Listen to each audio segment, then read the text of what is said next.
Welcome to the Lipoedema podcast, hosted by Shell and Tiana. Our aim is to make noise around lipedema and educate as many people as we can about this disease. Our guest list contains professionals who work in the field and women who live with lipedema. Thank you for joining us. Allessandia, Montana is a force to be reckoned with and a powerhouse in her own right. Allessandia wears many hats as a dedicated mother of 3 young children, a loving partner, and a passionate advocate for women's empowerment. She has made a significant impact through her work as a trauma healing retreat facilitator and workshop leader, helping individuals find strength, healing, and growth on their personal journeys.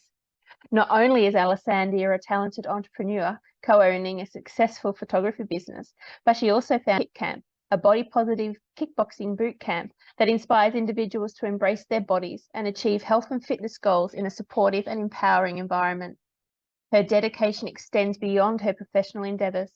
Allessandia is an unwavering advocate for child protection, conscious parenting, and breaking generational patterns. She passionately believes in equipping mothers with the necessary resources and tools to create harmony within their homes, find their true passion and purpose, and cultivate confidence, all while embracing a life full of zest, fun, and freedom. We are honoured to have Allessandia Montana on our show today, where she will be sharing her incredible insights, experiences, and knowledge with us. Get ready to be inspired and motivated as we delve into empowering conversations with this remarkable woman. Welcome back to the Lipoedema podcast. We are your hosts, Shell and Tiana, and today we are joined by Allessandia Montana, aka Lessie. Welcome, Lessie. Thank you so much for joining us.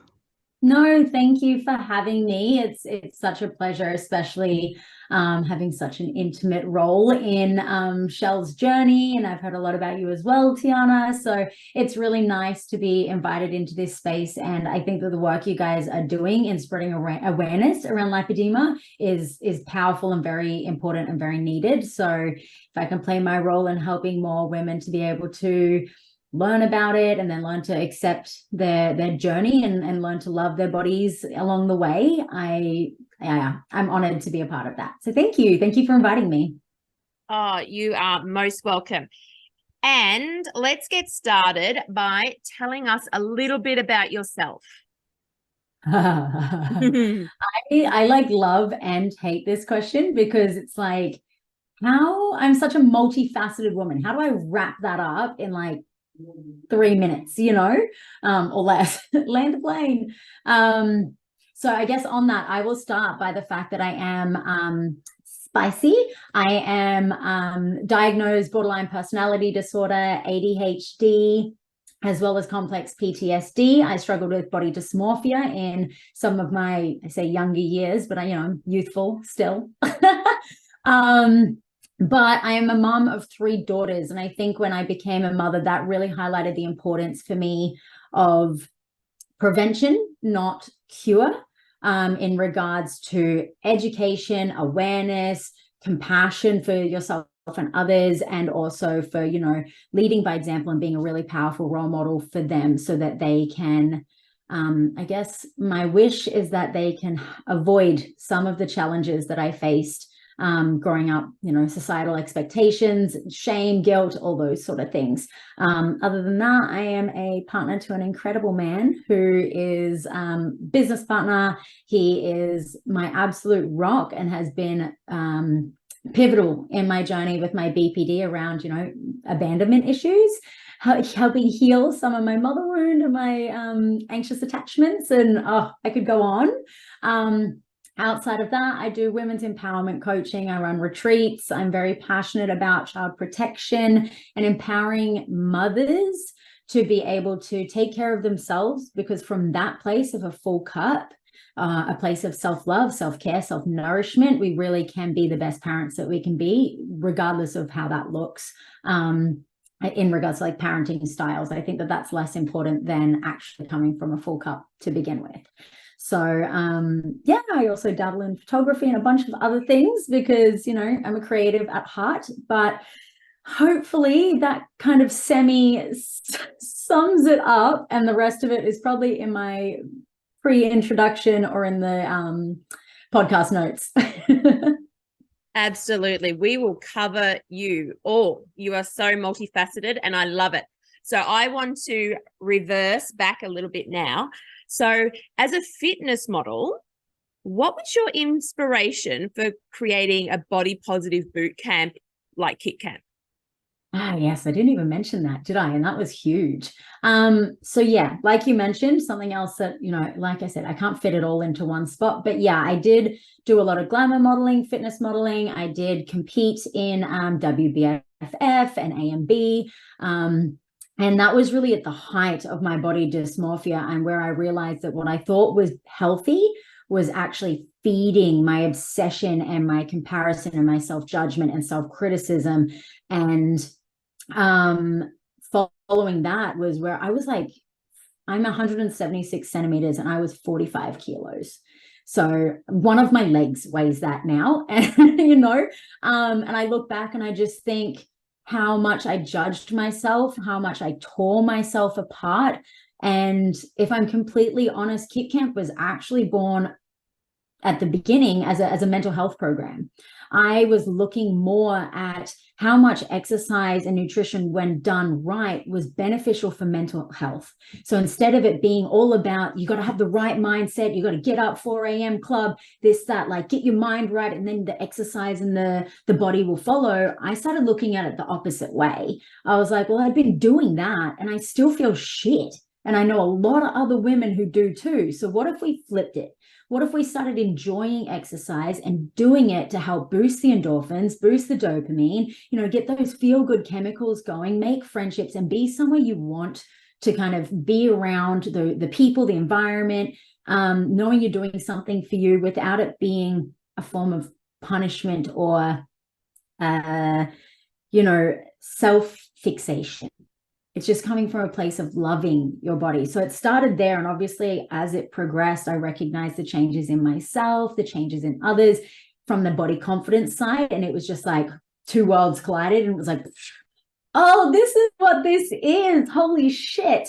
And I absolutely I still to this day, like tear up remembering how many women would come to me and say, and still do, I still get messages to this day that say, Kit Camp literally changed my life. It saved me. Thank you. Thank you for that time. And also, will you please open it again? And I'm like, maybe soon one day. But it was just, yeah, I really wanted to shake up the industry. And I loved that I know that I was the first on the Gold Coast to do it. I know there's nothing else. There still hasn't been anything like Kit Camp. And I know because I've looked. And I've had other people come and say, I tried this thing and it wasn't it. But I love that a lot of people started to see, hey, we can use exercise as a form of self-love. A lot more empowerment sides of exercise came through. A lot more body confidence boot camps and things like that started to be developed. A lot more community-based rather than, like I said, exercise as a form of punishment or just to achieve an aesthetic, regardless of how it actually felt. And I've talked about it before, but yeah, like one of those, you know, when they say the pivotal moments, like I talk about how there was a day where I was doing deadlifts in the gym and I had to put my hoodie on, and this happened like 3 days in a row, and I was crying. I did a post about it, crying into my deadlifts like I was some kind of hero. Like, that's how dedicated I am. Like, even though my body was done, energetically, emotionally, like I was just like, I don't want to be here, but I have to. And I'd get the validation, like a badge of honor, like she pushed through and she did it regardless. And it was like, I never, ever, ever want someone to applaud me for that ever again.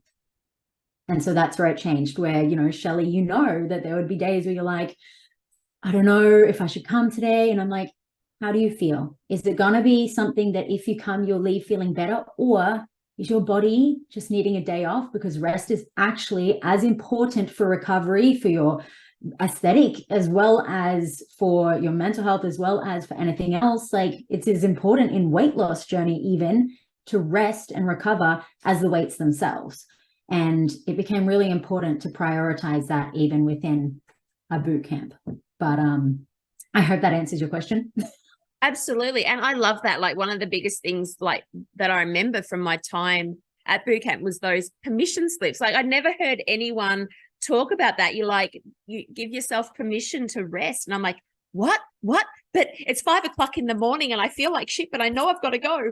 And like that just whole mindset change from going hard, working hard, not eating enough, and just that punishment into that nourishment and loving movement. Like that is just, that's gold. That is such gold. And we actually had a guest on recently, and she was saying, like, because I'll explain more to you about lipedema in a minute, but we're told that we've got to do low impact exercise, that we should do water aerobics and go swimming. But a lot of us, we're young and we're fit and we're healthy and we haven't lost our mobility. So there shouldn't be you have to do that thing. It should always come from your heart and be what you want to do for your mental health as well as your physical health. And I just love that. Thank you for teaching me so much. And even on that, like, I'm curious for you to, I guess, with the listeners as well, like how difficult it was to hear that advice and take it because of how contradicting all other advice is, right? Like everywhere else we hear, just wake up and just go. You'll feel better afterwards. And like, honestly, it came from a great place most of the time, maybe yes. But it also, especially for us as women, it's teaching us to ignore our intuition, to ignore the messages that are being sent from our body to say, honey, let's sleep in a little and go for a walk instead, you know? And as you know, with Kit Camp, like my biggest piece around that was you're more likely to see results by doing something consistently that you enjoy. And if consistently that you enjoy means 3 days a week, but you do it for the rest of your life, that's where you're going to feel based, not appearance based even, but that's where you're going to feel the best results versus, you know, the dips and of the diet binge cycle, the 8-week challenges, the 6-week challenges, you know, because you push too hard despite everything that's required of you. And then you reach that point where you're like, I don't even know if I was enjoying that anymore, but I just kept going anyway. So yeah, I'm curious if you have like a little bit more even to share on just like how hard that was to hear, like, give yourself permission to rest. And you're like, I hear that, but you know? Oh, that is, it's a huge mental block. Like, no, but I'm supposed to do this. I'm supposed to train. I'm supposed to do like all the things we're supposed to do to then actually try and listen to your own body. And I think for me, especially, like, I've never listened to my body. Like, I'm so out of sync with my body. It's been damaged. It's doing its thing over there. So I was completely two separate beings. And just learning. And the other thing about that, like when we're pushing ourselves so hard, our cortisol levels are going up, all our stress is going up. So we're undoing all this good we think we're doing. So we're eating well, we're exercising every day, we're doing all the things, we're juggling all the things. Our stress is going up and just diminishing any positives that could have come out of all the stuff we think we have to do. Literally, yes. And if anyone who listens to this podcast can just take just that away, I will be a happy lady, you know. That you're right. Like, you know, you would have heard many times in our you know, consultations and stuff that we would say, you know, this is why sleep's important, because it helps regulate your hormones. But if you're pushing through things and like you're saying, you're increasing your cortisol, your body's going to hold on to inflammation, water retention, you know, like you're not going to digest properly, you're going to feel bloated, you're going to feel sluggish, you're going to feel fatigued. Like, it's like all those things. But then you bring that to you know, a stereotypical personal trainer, and they will go, no, we're going to change your calories, we're going to get you doing walks in the morning, walks in the afternoon, and your weight sessions in the middle, because for that, and we're going to do this, you know. And I think that that's one of the important parts of really combining also like understanding hormones when it comes to like dietitians and things like that. But I remember bringing on like a hormone specialist, and she taught me so much around training around our cycles, our eating around our cycles. And I was like, how am I, 30 learning about this? This should be taught in schools. So now we've covered that, and that's where I first met you during boot camp. So what was the catalyst for you moving into empowerment? Now, I know boot camp was empowerment, but now you've moved right into that women's empowerment space. And what was the catalyst for that? So we could have segued even from where we were when we were talking about, the stress, the cortisol levels, that sort of stuff, that when the pandemic began, we were all pushed into an online model. And I think it was just this, like, again, the merging of two worlds. It was like, I was already, as you say, I was already empowering women. I was already coaching. I was already doing, bridging a lot of my work in mental health, my psychology degree in with, what appeared from the outside a stereotypical boot camp, but from the inside we knew was very much not. So when I created the Food and Body Freedom program, again, from the outside, you're like, oh, this might be, a training program with a little bit of like, diet stuff in it, or we were undieting. But yeah, it, okay, let me take a breath. My ADHD brain's like, which direction do I want to take this story? But so what I learned and discovered working with hundreds of women through the years that Kit Camp was alive was that there was an underlying consistent factor. And when I talk into trauma, it's not always sexual trauma. It's not always child abuse. It's not always, like, trauma can be anything. And I think this is something that really needs to be emphasized, because it is a word that's thrown around a lot, but it is also still something that people think has to be this huge event. Parents died in a car crash or something like that. But, when you actually start to learn more about it, it can be as simple as you had a teddy that you had formed a beautiful attachment with, and one day you left it at a park. And from that, you had a split in how you coped, and it created a new mask, and that became an identity that then kept you going up until now. That it created this, when I have things that I love, they leave. So maybe you start purchasing more things, or maybe, that's off on a tangent anyway. But what I discovered with the women in the boot camp is a lot of the time they didn't want to lose weight because, like we say, we get to the goal weight and you're like, oh, it's not 60 kilos that would make me feel worthy. It's not 60 kilos that would make me feel beautiful. It's not 60 kilos that would make me lovable. That's the ideal that's sold to us, but really the work is underneath that. And it is usually stemming from just some piece of something that happened in your life, and then it just, and we don't realize that it's a self-worth thing. It's a lack of self-love, a lack of self-appreciation. And that, darling, please help out.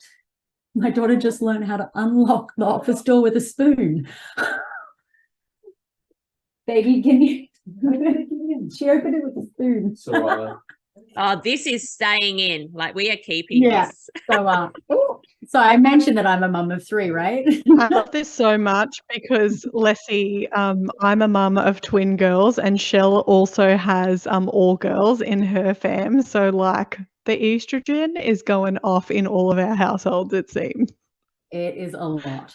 It is a lot. And, embracing and encouraging that independence, the free will, the spirit. I'm like, okay. But yeah, so I guess to try and sum it up, it was recognizing that there were underlying factors that was encouraging women to want to lose weight, but then realizing that the weight wasn't going to be the thing that was going to solve the problem for them. And that's where it started becoming, as you know, the Food and Body Freedom program. Yes, we followed intuitive eating guidelines, and yes, we did, boot camp style workouts, at home workouts, things that we were enjoying. We did dance fit, we did yoga, we did a myriad of different things, because I was very passionate about exposing women to being able to find something they actually enjoy. And I always said, if that ever stops being what I do, but you find pole dancing is the thing that you just love, Like, you want to be run club and do 5K marathons? Like, I want that for you. So it was a mix of all those things. But then there was also other components that were really about raising the awareness around the conversations, your internal conversations that you have with yourself, and where those voices started, where they first came from. Was it school and bullying? Was it watching your mum criticize herself in the mirror? Was it having a partner that left you for someone else, and you decided in your head, you created the story that it was because you didn't look a certain way?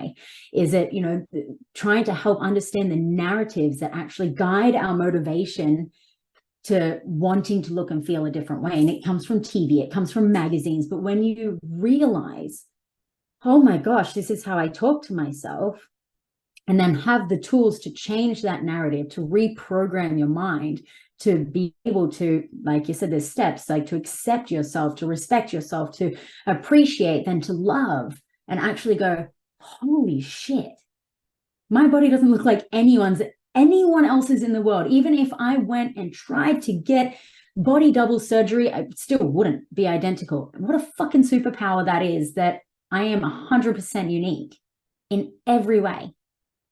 Wow. No one else in this world will ever be like me. Wow. But we're so bombarded with messages from everywhere else that says, you should look like this. To be loved, you should look like this. To be, So it was those beautiful pieces and reflections and being able to cultivate that relationship with ourselves that then bleeds into the relationships with others, being able to then learn boundaries, being able to learn how to say no and not people please, or how to, give that time back to yourself. And this even happens in our families. We think as mothers, we need to be the most selfless people in the world, and that's our responsibility. You have a kid, like now it's like everything for them, and that's a new badge of honor, a new mask, a new hat to wear. And it's like, again, you build resentment for the things that you've lost. You had a life before you became a mother that just goes, you'll never be that again. And this is obviously generalized, not for everyone. Some women keep the career and the dads stay home. But for me, I really struggled with that. I really struggled with, this is how much freedom I used to have. This is what my career was. This is what my friendship circle was. And my partner just gets to keep going to work, keep coming home. Nothing really changed for him. It obviously did, but as far as like a routine. And then it was like, oh, now I have to relook at a new societal conditioning that isn't about my body, but about parenthood. And it brought up a different layer of a worthy story, a self-love story, and so that's where I find the work in women's empowerment. It's shifted into some trauma work. It's shifted into, a lot of that self-worth story, rewiring patterns and beliefs. But once you do that, even if they came through to me from a body confidence angle, you can use the exact same tools when it comes to your relationship, the exact same tools when it comes to becoming a mom, exact same tools when from a mom you become a career woman again, and you're trying to make your way up in a male dominated industry. And you're like, oh no, new voices, hang on. Like, you can't unlearn something. Well, you can, actually, I take that back. You can unlearn things, but you'll never forget them. You just choose not to use them. But once you've got the tools, you'll always be able to remember and go, I can apply that here because I'm in control of my narrative. I'm in control of how I see myself, and I am confident in this thing. Therefore, I'm untouchable. I'm unfuckwithable. And I'm getting goosebumps on that alone, because that's where I want women to be able to sit, regardless of what the topic is, whether it's lipedema, whether it's mental health and ADHD and borderline personality disorder, whether it's parenting, whether it's, like, regardless of what it is, being able to be like, I am so confident in who I am and my value that it's irrelevant, Yeah, absolutely. So it's not that we've lost our power, we've just forgotten that we've got it. Like, because we've just bombarded with all this noise and all this information and all these things that we're supposed to be and supposed to do, that we just totally just forget it. And I just wanted to touch on what you said about trauma. The weirdest thing happened to me last year. I hurt my back while we were traveling, and I was in the shower and I was in so much pain, and all these memories came flooding back to me from when I was 5 years old, and we'd had this traumatic event happen in my house. I had not even thought about it for one second in 40 years, but I hurt my back so badly, it just brought up this memory from, you know, when I was 5. And I was like, oh my goodness. Like, I rang my mum and I'm like, I just remembered that this thing happened. She's like, yeah, it did. I'm like, oh, so trauma. Like, so when I did the food and body freedom, I was like, oh, I've got no trauma. Like, I don't know how to relate. But like what you said, like everyone has trauma in different capacities. And yeah, it doesn't have to be that huge, big thing that's happened. It can just be a tiny thing that you didn't know how to deal with, or you didn't have the coping strategies in place that has set that trauma. Hey. And a lot of the time, the coping strategies we used back then are now things that you say are ineffective patterns today. For example, the people pleaser, as a 5-year-old, oh, we've got 10 minutes left. I'm on a timer. As a 5-year-old, like we hear it all the time. Be a good girl, be quiet, you know, so you learn to be helpful around the house if you're the oldest, especially, to do all these things. And then you watch as it develops, as you grow older, you watch, well, I watch women realize that they've just always done so much for others and been the quiet, been the good girl, been the yes man, because that's what worked for them to get them out of trouble. Now, that's not necessarily that a big trauma happened, but they developed that coping mechanism that is now an ineffective trait. And if they remember back to that 5-year-old version of them, it was unsafe for them to behave in a way that was not pleasable. And that's the coping mechanism. And it's like, cool, most of our trauma responses were really effective once upon a time, really effective. I've got women who stacked on the weight because they were sexually abused. And at the time, the weight kept them safe. They were out of the eye. They were unapproachable, you know, like not unapproachable, but they tried to make themselves unapproachable. No one would look at me. And they didn't do it consciously, but it was working, you know, and then the body keeps score. So you say that, you know, your back hurt and all of a sudden, it's because our bodies are an energetic library for every memory, every moment, everything we've ever experienced. Everything gets stored in there. So it could be that you hurt your back and it came up because you were so kind of fragile and sensitive in the moment, but it also could have just been like unlocked. Here we go. Like there's a little library book that fell out when you hurt your back and said, here's this memory that is ready to be released from your body now. You know, the somatics, that we don't need to hold on to this anymore. We're ready to let it go.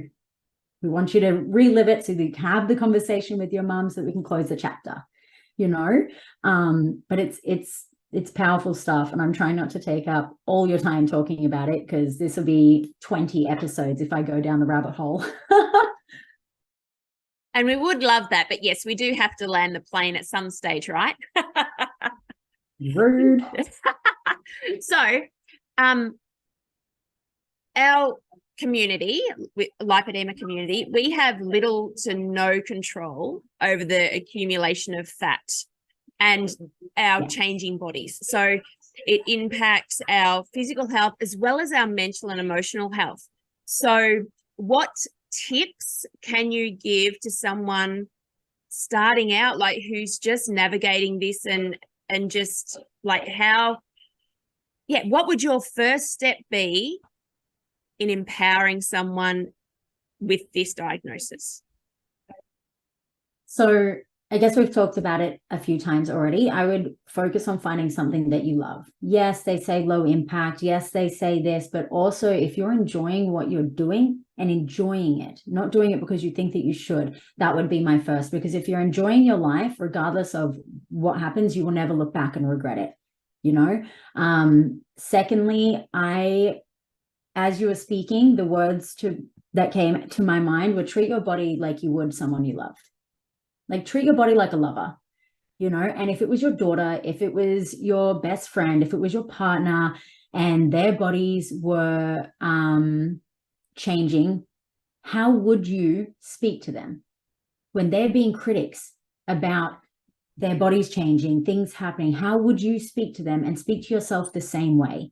Physical touch, like knowing your love language. Is it words of affirmation? Is it physical touch? Is it acts of service? And loving yourself in those ways. Mirror work, so powerful for just admiring yourself. So many women don't even look in a mirror. Some women don't even own one. And it is so powerful to be able to look at your face as it changes, as it ages, as you gain weight, as you lose weight, as you get a freckle, as you have surgery, like all the different changes, and just be like in awe of like the incredible, what the heck? We are just made up of cells and energy. That just is so buzzy. And then to just sit in that space of just deep gratitude and like admiration and be like, you're a universe in a physical form presenting itself to me in front of, like, in the reflection of a mirror. Powerful. Outside of that, obviously, I'm a huge advocate for breath work. So I think that, there's a lot of resources online. And again, it's something that people either think, Wim Hof breath work in an ice bath, or they think holotropic and it's like this big trauma release thing. But especially in parenting, when I hear the negative thoughts come through, because I'm years in and it still happens. I think this is another common misconception, is that one day you'll be healed and it never happens again. You don't ever self-criticize. And it's not that, it's that you catch it quicker and you reframe it quicker, and then you treat yourself with love quicker. It's not that, but breath work is really powerful, even just in practicing the pause, feeling the feelings in your body and being able to just be in your body instead of outside of it. They are the ones that come to mind really quickly. But I'm more than happy to even put together a resource for you if you want to add a link to maybe the bottom of the podcast, and they can have like a free downloadable ebook or something, because I have way more. Oh, we would love that, because we could probably talk to you for hours, Leslie. But the breathwork thing was a really powerful modality for us, not just for our mindset, but also that also supports our lymphatic system too. And as people with lipedema, the lipedema community really struggle with our lymphatic system. So a really, really good tip from you to incorporate breath work. And as you said, not just the Wim Hof and the extreme versions of breath work, but just taking a deep breath and be in the moment, be present. So thank you for that. Now, before we get cut off, I wanted to ask you the most important question. Where can the lipedema community find you and access your services in the confidence space and the women's empowerment space? Yes, thank you. I am in a bit of a recreation mode at the moment. I love the ability to go, cool, that was a part of me and this is a part of me, and also like rebirth. I'm a new human today as well as tomorrow. So my Instagram handles will remain the same, at Allessandia, Montana. My business one is Empower HQ. And you can also find me on Facebook under the same names. I have a website as well, which might go in the show notes. So www.empowerhq.com.au.